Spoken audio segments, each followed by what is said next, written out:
സംഭവം നടന്നിട്ട് 7 ദിവസമായി. അപ്പം നമ്മളെ അറിയിക്കാഞ്ഞിട്ട് ഇതിനൊരു സ്പീഡില്ലാത്തതെന്ന് അതിന് പറയേണ്ട ആവശ്യമില്ലല്ലോ. ഇത്രയും ദിവസമായി, പിന്നെ ഇത്രയും നമ്മൾ കാത്തിരുന്ന്. ഇനിയിപ്പോൾ അവന് ജീവനോടല്ലെങ്കിലും എന്തെങ്കിലും ഒരു ഇത്രയും ദിവസത്തെ ഞങ്ങൾ കാത്തിരിപ്പിനൊരിത് വേണമല്ലോ. മണ്ണിൻ്റെ അടിയിൽ പെട്ടുപോയി മാറ്റാൻ പറ്റില്ല, അല്ലെങ്കിൽ മലേൻ്റെ അടിയിലേക്ക് പോകില്ലല്ലോ. ആ അടിഞ്ഞ മണ്ണിൻ്റെ അടിയിലോ അല്ലെങ്കിൽ ആ പുഴയിലോ ഉണ്ടാവും അവനോ ആ വണ്ടി. അപ്പം അത് നമുക്ക് കിട്ടിയേ പറ്റൂ.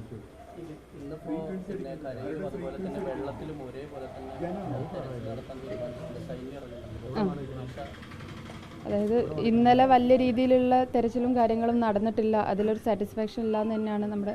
പിന്നെ എല്ലാവരും നമുക്ക് വേണ്ടി അവിടെ എത്തിയിട്ടുണ്ട്.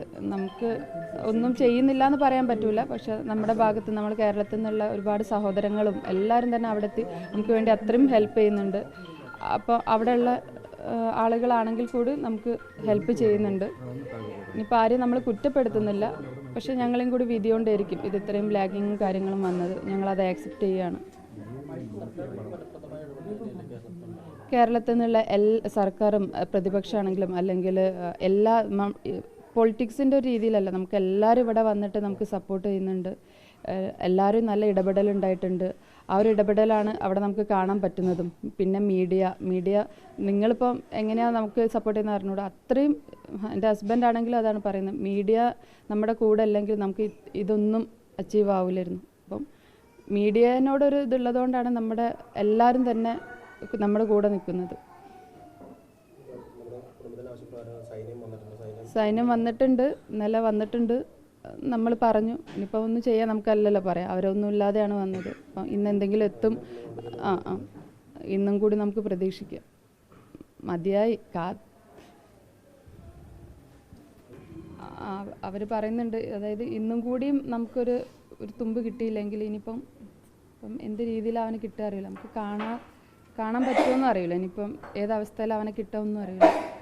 ഏതായാലും അവർ ഇത്രയും കാലം അവിടെ നിന്ന് നമ്മൾ സ്ട്രഗിൾ ചെയ്ത്, നിങ്ങളെല്ലാവരും ഞങ്ങളെ കൂടെ നിന്ന് സ്ട്രഗിൾ ചെയ്ത്, അപ്പം നമുക്ക് എന്താണെങ്കിലും ഒരു ചെറിയൊരു തുമ്പ് അവൻ്റെ ഞാൻ പറയുന്നില്ല ആ ഒരു ഇത് കിട്ടണം. ഇന്ന് നമുക്ക് അവരല്ലാതെ അവിടെ നിന്ന് തിരിച്ചു വരില്ല, അവിടെ നിൽക്കുന്ന ആളുകളല്ലാതെ തിരിച്ചു വരില്ല എന്നാണ് പറയുന്നത്. വേഗതയിലൊന്നും അവർക്ക് ഇന്നലെ കൂടിയും വിശ്വാസമല്ല. എന്തുകൊണ്ടാണ് അവർ ലാഗ് ചെയ്യുന്നത് നമുക്കറിയില്ല. പിന്നെ ഞങ്ങൾ പറഞ്ഞല്ലോ, നമുക്ക് ആരെയും കുറ്റപ്പെടുത്താനല്ല, കാരണം എല്ലാ സന്നാഹങ്ങളും ഈ ഒരു ഇടപെടലുകൊണ്ടും നിങ്ങളെല്ലാവരുടെയും ഇതുകൊണ്ടാണ് അവിടെ എത്തിയതും.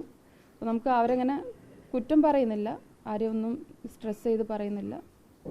ഇപ്പോൾ എന്തായാലും ഇന്ന് അത്രയും നിങ്ങളെല്ലാവരും ഒരു സപ്പോർട്ട് വേണം. കാരണം അവിടെ തെരച്ചിലൊരു ചെറിയൊരു വിട്ടുവീഴ്ച എന്ന് വന്നാൽ നമുക്ക് എല്ലാ ഇതും നഷ്ടപ്പെടും. 7 ദിവസമായി, ഒരാഴ്ചയായി. അപ്പം വെള്ളത്തിലും കരയിലും ഒരേ മാതിരി തന്നെയുള്ള തിരച്ചിൽ നടത്തണം. എന്താണെങ്കിലും വണ്ടി അവിടെ ഉണ്ട്. ഇപ്പോൾ GPS ലൊക്കേഷനിൽ നിൽക്കണം എന്നില്ലല്ലോ. അത്രയും വലിയ സ്ലൈഡ് വരുമ്പം മുന്നോട്ട് പോകും, നദിയിലേക്ക് പോകും, ഇടത്തോട്ട് പോകും. ബാക്കിയെല്ലാം നമ്മളൊരു ഹോപ്പാണ്. ഇത്രയും കാര്യങ്ങളൊക്കെ കണക്ട് ചെയ്യുമ്പോൾ അവ അവിടെ ഉണ്ട് ഇവിടെ ഉണ്ട് എന്നുള്ളൊരു ഭയങ്കര വിശ്വാസമാണ്. വിശ്വാസങ്ങളൊക്കെ നമ്മളെ കയ്യിൽ നിന്ന് നഷ്ടപ്പെട്ട് കഴിഞ്ഞിട്ടുണ്ട്. ഇനി മണ്ണിൻ്റെ അടിയിൽ തന്നെ ഉണ്ടാവാനാണ് സാധ്യത. കാരണം അത്രയും നീക്കം ചെയ്തിട്ടില്ല, ഇനി അത്രയും മണ്ണെടുക്കാണ്ടെന്ന് പറഞ്ഞിട്ടുണ്ട്. നോക്കാം ഇന്ന് തന്നെ കിട്ടുമെന്നുള്ളത്.